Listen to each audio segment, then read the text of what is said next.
তাহলে এই রমাদানকে আমরা বুদ্ধিমানের মতো কাজে লাগাতে চাই কি চাই না? হ্যাঁ, বুদ্ধিমানের মতো কাজে লাগাইতে হবে। মুমিনরা স্মার্ট হয়। এই রমাদানে আমাদের কি করণীয়, কি বর্জনীয়, সংক্ষেপে 7টা করণীয় 7 মিনিটে, 7টা বর্জনীয় 7 মিনিটে বলে আমরা বিদায় নিব ইনশাআল্লাহ। বলেন, কেউ উঠা বসা করব না ইনশাআল্লাহ। বলেন মাশাআল্লাহ, অনেক শান্ত। জি, আমার দিকে তাকান। রমাদানে, আসন্ন রমাদানে আমাদের 7টি করণীয়। 1 নাম্বার করণীয়, এই রমাদানকে আপনি কোরআনময় করে তুলুন। কোরআনময় করে তুলুন 2025-এর রমাদান। এই হচ্ছে আজকের প্রোগ্রামের স্লোগান। জোরে বলেন ঠিক কিনা? কোরআনময় করতে রাজি আছেন? কোরআন তেলাওয়াত করতে রাজি আছেন? আমার প্রিয় ভাইরা, ধীরস্থিরভাবে কোরআন তেলাওয়াত করুন, তাড়াহুড়ো করে নয়। আনাস রাদিয়াল্লাহু তাআলা আনহু বলতেন, রুব্বা কারি লিল কোরআন ওয়াল কোরআনু ইয়ালআনহু। কোরআনের অনেক কারি আছে যারা কোরআন পড়ে কিন্তু সওয়াব পায় না, বরং আল্লাহর কোরআন তার বিরুদ্ধে আল্লাহর দরবারে নালিশ করে আর লানত করতে থাকে। আমরা কি ওই রকম কোরআনের তেলাওয়াতকারী হতে চাই? না। ধীরস্থিরভাবে ওয়ারাত্তিলিল কোরআন তারতিলা, তারতিলের সাথে পড়বেন। বিষ্ণু ঈসা ইসলাম কানা ইয়ামুদ্দু সাওতাহু মাদ্দান, টেনে টেনে পড়তেন। আলহামদুলিল্লাহি রাব্বিল আলামিন আর রহমানির রহিম মালিকি ইয়াউমিদ্দিন ইয়্যাকা না'বুদু ওয়া ইয়্যাকা নাস্তাঈন ইহদিনাস সিরাতাল মুস্তাকিম সিরাতাল লাযীনা আন'আমতা আলাইহিম গায়রিল মাগদুবি আলাইহিম ওয়ালাদ-দাল্লিন। পড়েন আমিন। কানা ইয়ামুদ্দু সাওতাহু মাদ্দান, টেনে টেনে পড়তেন। ওয়া কানা ইউকাত্তিউ আয়াতাহু, ইউকাত্তিউ আয়াতান আয়াতান, প্রত্যেক আয়াত পড়ে পড়ে তিনি থামতেন। এভাবে কোরআন পড়তে হবে। আমাদের অনেক মা বোনেরা আজকের এই চাঁপাইনবাবগঞ্জের প্রোগ্রামের অনেকগুলো মহিলা প্যান্ডেল আমি ল্যান্ডিং করার সময় দেখেছি। আমার অনেক বোনেরা, ওনারা কোরআন খতম করতে যে এমনভাবে তেলাওয়াত করেন, কোরআন তেলাওয়াতের আদব আর অবশিষ্ট থাকে না। আমরা তার তিলের সাথে তেলাওয়াত করব, যেমনটি আমি পড়ে শোনালাম। বিষ্ণু ইসলাম প্রতি আয়াত শেষে থামতেন, টেনে টেনে পড়তেন, তার তিলের সাথে পড়তেন, সুর করে পড়তেন। মানলাম ইয়াতাগান্না বিল কোরআন ফালাইসা মিন্না, যে সুর করে কোরআন পড়ে না সে আমার উম্মত হতে পারে। জাইনুল কোরআন বিআসওয়াতিকুম, বিষ্ণু বলেন সুর করে কোরআন পড়বা। অনেকে কোরআনের খতম তুলবার জন্য কোরআনরে একেবারে খতম করে দেয়, এরকম আছে না নাই? কোরআনের খতম তোলার জন্য কোরআনরে কি করে? একেবারে খতম করে দেয় না। আপনি ধীরস্থির ভাবে পড়ে যদি খতম দিতে পারেন মাশাআল্লাহ, না পারলে যতটুকু পারেন পড়বেন। এরপর অনুবাদ পড়ার চেষ্টা করবেন, তাফসীর পড়ার চেষ্টা করবেন। আপনাদের জন্য এক অনন্য উপহার রয়েছে আমার পক্ষ থেকে, এক নজরে কোরআন। 114 সূরার সারমর্ম, সার নির্যাস আমরা নিয়ে এসেছি এখানে। বাংলা ভাষায় আমার জানা মতে খুব সম্ভবত এই প্রথম কাজ কেউ করে নাই। আরবিতে পাবেন এরকম অনেক বই, ইংরেজিতে কিছু কাজ আমরা দেখেছি, কিন্তু বাংলায় পাবেন না। এত চমৎকারভাবে আমরা সূরাগুলোর সারমর্ম, সার নির্যাস তুলে ধরার চেষ্টা করেছি। 5 পৃষ্ঠায় আপনি জেনে যাবেন এই সূরার সেন্ট্রাল থিম কি। 5 পৃষ্ঠায় জেনে যাবেন মেজর থিম কি, এই সূরায় কি কি নিয়ে আলোচনা করা হয়েছে, এই সূরা থেকে মূল লেসন কি, মূল শিক্ষা কি, সহজে আপনারা বুঝে যাবেন। সুযোগ হলে এটা সংগ্রহ করবেন। আপনারা যে কোনো ধরনের ভালো অনুবাদ আপনারা পড়বেন, তাফসীর পড়বেন। আমরা কোরআনময় করতে চাই। খতম কোরআনে রমাদানের 1 খতম দেওয়ার একটা সহজ পদ্ধতি হচ্ছে, রমাদানের প্রতি নামাজের পরে 4 পৃষ্ঠা। প্রতি নামাজের পরে কয় পৃষ্ঠা? 4 পৃষ্ঠা। তাহলে 5 ওয়াক্তে 4 পাঁচা 20 পৃষ্ঠা। হেফজে কোরআনগুলো 20 পৃষ্ঠা 1 পারা। এভাবে 30 দিনে আপনার 1 খতম হয়ে যাবে। আমরা যেন তার তিলের সাথে বিশুদ্ধভাবে কোরআন তেলাওয়াত করতে পারি, আল্লাহ তৌফিক দান করুক। পড়ে না আমিন। 2 নাম্বার করণীয়, ধীরস্থিরভাবে তারাবির সালাতগুলো যেন আমরা আদায় করি। তাড়াহুড়ো করবেন না আল্লাহর ওয়াস্তে, তাড়াহুড়ো করবেন না, তাহলে কোরআন আমাদের জন্য বদদোয়া করবে। তাড়াহুড়ো করবেন তারাবির নামাজে। তারাবির নামাজ সালাতুত তারাবিহ মানে বিশ্রামের নামাজ। আর আমরা পড়ি সলাতুল কিতার, রেলগাড়ির মতো নামাজ। চিল্লায় বলেন ঠিক কি না?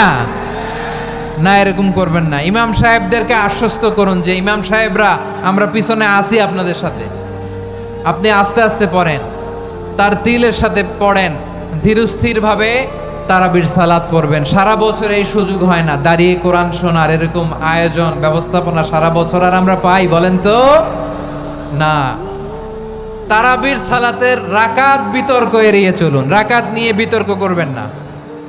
8 রাকাত 20 রাকাত নিয়ে যে মারামারি এই দেশে, এটা শয়তানের ফন্দি। চিল্লায় বলেন এটা কার ফন্দি? আমরা 20 রাকাত পড়ি, আপনারা হয়তো 8 রাকাত পড়েন, কোনো অসুবিধা নাই। আমরা যারা 20 রাকাত আমরা পড়তেছি, আমরা 20 রাকাতের কথাই বলি, 20 রাকাত আমরা পড়বো আজীবন। সৌদি আরবে মক্কা মদিনায় 20 রাকাত পড়ে, কোনো অসুবিধা নাই। অন্যান্য মসজিদগুলোয় 8 রাকাত পড়ে, এই নিয়ে এদের মধ্যে মারামারি আছে? হ্যাঁ। আর এই জন্য রাকাত বিতর্ক এড়িয়ে চলবেন। প্রিয় ভাইয়েরা, আপনার আমল আল্লাহর কাছে কবুল হবে সংখ্যার বিচারে না উত্তমতার বিচারে বলেন তো? সংখ্যার বিচারে না উত্তমতার বিচারে?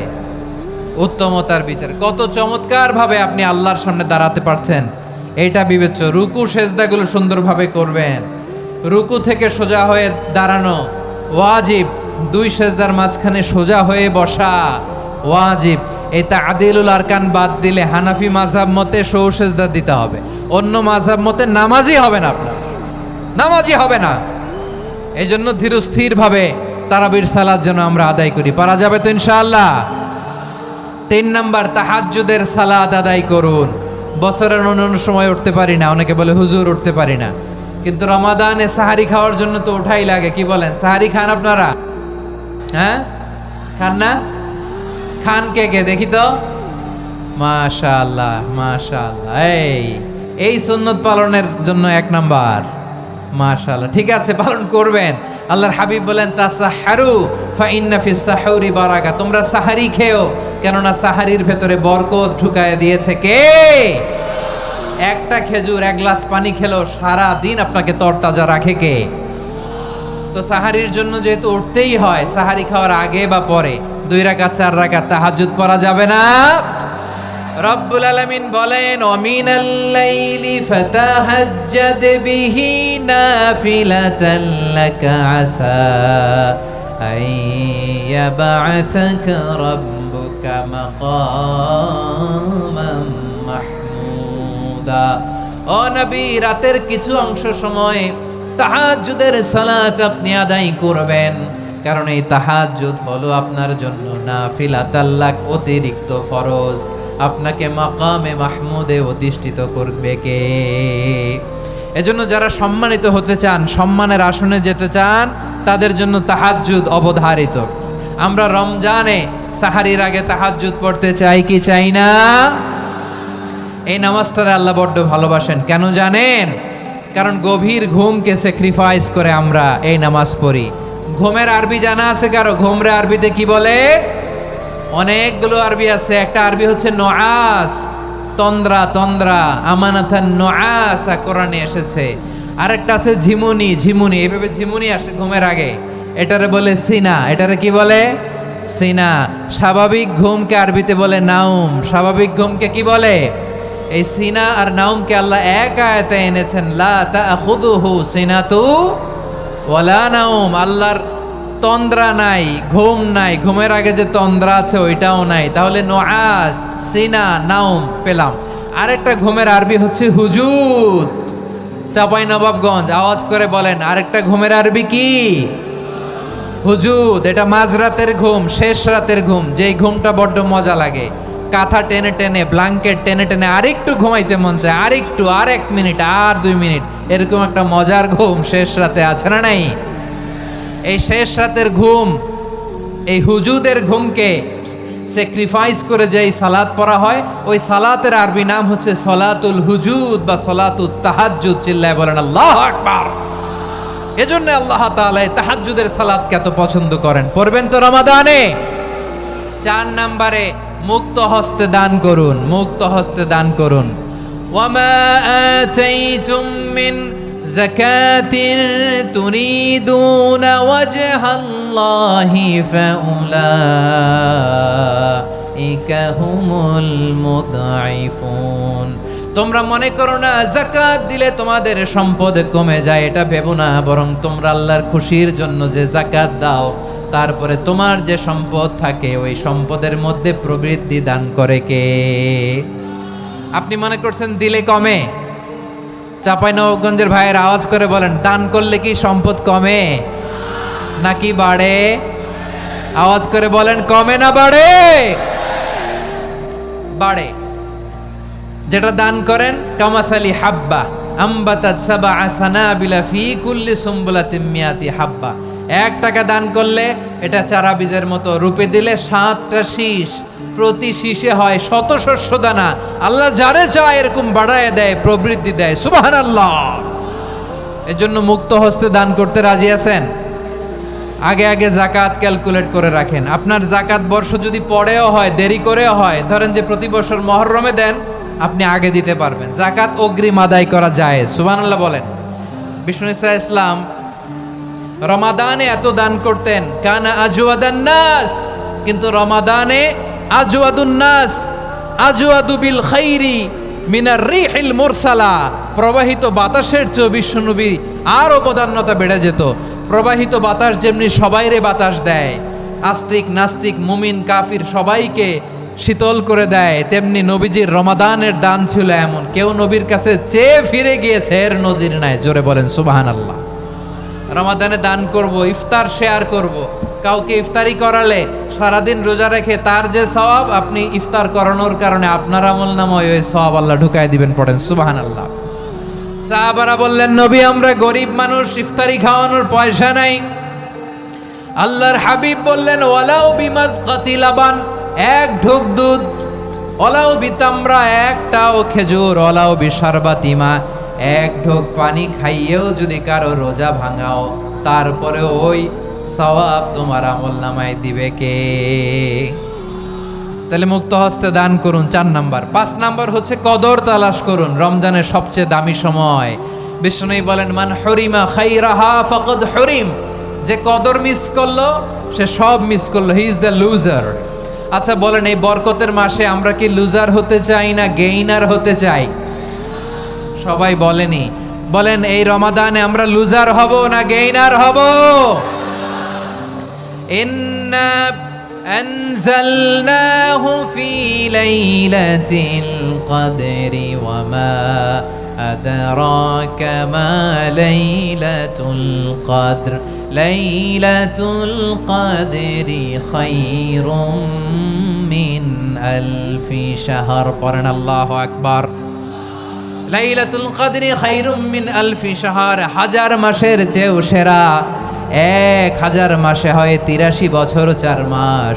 83 বছর 4 মাস টানা ইবাদত করলে যেই সওয়াব, কদরের রাতে ইবাদত করলে অতটুকু সওয়াব আপনি পাবেন, আল্লাহ সেটা বলে নাই। আল্লাহ বলে তার চাইতে বেশি সওয়াব দিয়ে আপনার আমলনামা ভরে দিবে কে? কদর যেন মিস না হয়। 21, 23, 25, 27, 29 নাকি খালি 27? আপনারা কি খালি 27? হ্যাঁ না, ফালতামিসু ফিল আশরিল আওয়াখিরি ফিল মিনাল ভিতরি, রমজানের শেষ দশকের বেজর রাতগুলোকে কদর হিসেবে তালাশ করো। আল্লাহর হাবিব সাল্লাল্লাহু আলাইহি ওয়াসাল্লাম শেষ 10 দিন টানা ইবাদত করতেন, টানা ইবাদত। ইদা জাআল আশরু আহিয়াল লাইলা আইকাদা আহলা ওয়া জাদ্দা ওয়া শাদ্দাল মিজার। সারা রাত জেগে ইবাদতের নজির নবীজির নাই, শুধু রমজানের শেষ দশক ছাড়া। সুবহানাল্লাহ বলেন। নিজেও ঘুমাতেন না। ফাতেমা রাদিয়াল্লাহু তাআলা আনহু, আলী রাদিয়াল্লাহু তাআলা আনহু কাউকে ঘুমাতে দিতেন না, সবাইকে জাগিয়ে তুলতেন। আমরা সারা রাত জেগে ইবাদত করব, রাজি আছেন তো? কদর যেন আমাদের মিস না হয়। আজকে থেকেই ক্যালেন্ডারে মার্ক করে রাখেন, সব কাজ পেছনে ফেলে, সব ব্যস্ততাকে পেছনে ফেলে ইবাদতের জন্য আমরা প্রস্তুত থাকবো কদরের রাতে। কোনোভাবে কদর যেন আমাদের মিস না হয়, ইনশাআল্লাহ বলেন তো সবাই? 6 নম্বরে পারলে ইতিকাফ করবেন। আল্লাহর হাবিব সাল্লাল্লাহু আলাইহি ওয়াসাল্লাম প্রতি বছর 10 দিন ইতিকাফ করতেন। যে বছর ইন্তেকাল করবেন সে বছর 20 দিন ইতিকাফ করেছেন। আপনি বলবেন, হুজুর ইতিকাফ না করলে সমস্যা কি? আমার নবী একটা ইবাদত সারা জীবনেও ছাড়ে নাই, আর আপনি জীবনে একবারও করেন নাই। এবার হিসাব আপনার কাছে, হিসাব আপনার কাছে। না পারলে অন্তত রাত্রিবেলাগুলো মসজিদে কাটাবেন। পারবেন তো ইনশাআল্লাহ? সব শেষে শিশু এবং নারীদের ব্যাপারে বিশেষ খেয়াল রাখবেন। শিশুদের রমাদানের ব্যাপারে উৎসাহ দেন, তাদের প্রস্তুতি নেওয়ান, তাদেরকে রোজা রাখতে দিবেন। আমার ভাইয়েরা এবং বোনেরা, পর্দার আড়ালে মায়েদেরকে বলবো, চাপাই নবাবগঞ্জের মায়েরা, একদিন 2 দিন না খেয়ে থাকলে আপনার ছেলে মেয়ে মারা যাবে না। ঠিক কিনা বলেন? ওদেরকে উৎসাহিত করেন, ওদের ছোট্ট যারা রাখতে দেন, বলেন যে বাবা সকাল থেকে দুপুর পর্যন্ত না খেয়ে থাকলে তোমার অর্ধেক রোজা, এরকম 2 দিন অর্ধেক মিলে তোমার 1 রোজা। এরকম আমি কত রোজা রাখছি ছোটবেলায় কোনো হিসাবই নাই। আমার দাদি বলতো সকাল থেকে না খেয়ে দুপুর 12টা পর্যন্ত রাখলে নাকি অর্ধেক হয়, এরপরের দিন অর্ধেক, 2 অর্ধেক মিলে 1 রোজা। এটা তো আসলে রোজা হয় না, কিন্তু তাকে উৎসাহ দেয়া। ইফতার প্রোগ্রামগুলোতে নিবেন আমাদের বাচ্চাদেরকে, দেখবেন যে ওর ক্ষুধা লাগতেছে, খায় না, কারণ কেউ খায় না। একজন আজান দিচ্ছে, সবাই খেজুর নিয়ে ইফতার করতেছে। এই দৃশ্য, এই ট্রেডিশন, এই ইবাদত, এই তারবিয়া ওর আগামীর জীবনটাকে সুন্দর করবে। চিল্লায় বলেন ঠিক কি না? এভাবে আগামীর প্রজন্মকে আমাদের গড়তে হবে। শিশুদের রোজার ব্যাপারে প্রস্তুতি নিন, উৎসাহ দিন।